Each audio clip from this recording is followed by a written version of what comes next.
शेतकरी बंधूंनो, तुम्ही बघू शकता आज शेतामध्ये आपल्या हरभरा खुडणी चालू आहे। आता या हरभरा खुडणीचा हरभरा पिकामध्ये खूप मोठं योगदान आहे। याच्यामध्ये असं आहे की ह्या हरभरा खुडणीमुळे काय होते की जेव्हा आपण हरभऱ्याचे असे शेंडे खुडतो तेव्हा काय होते की ह्या हरभरा जे पीक आहे या पिकाला खालून जास्तीत जास्त फुटवे निघतात, ब्रँचेस निघतात। तर या ब्रँचेसमुळे काय होते, जेवढे जास्त ब्रँचेस तेवढे जास्त उत्पादन। जर आपण हरभऱ्याची जर शेंडे खुडणी जर केली तर याच्यामुळे आपल्या पिकाचे जवळपास 20 ते 30% पर्यंत उत्पादन वाढते। आणि त्याचबरोबर आपण हे हरभऱ्याचे जे शेंडे आहेत हे भाजीसाठी वापरू शकतो। याच्यापासून आपल्याला शरीरासाठी खूप प्रमाणामध्ये फायबर मिळते, कॅल्शियम, फॉस्फरस याच्यामध्ये भरपूर प्रमाणामध्ये असते। यामुळे काय आपल्या शुगरवाल्या पेशंटसाठी खूप चांगलं असते। याच्यामुळे शरीराला जेवढे पाहिजे जास्तीत जास्त प्रथिने, प्रोटीन हे सुद्धा शरीरासाठी मिळते।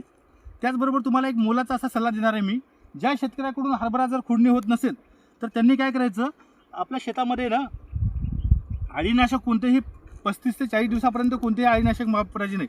आता याच्यामध्ये बघू शकता तुम्ही, ही जी अळी आहे ही बघा शेंडा खाऊन राहिली।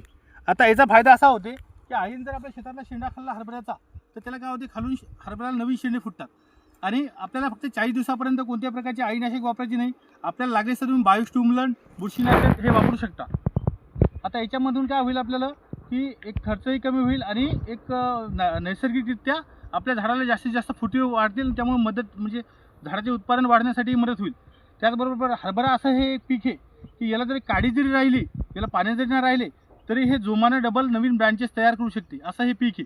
त्यामुळे शेतकरी मित्रांनो, पिकावर लक्ष द्या, हरभऱ्याची शेंडे खुडणी करा। ठीक आहे, धन्यवाद।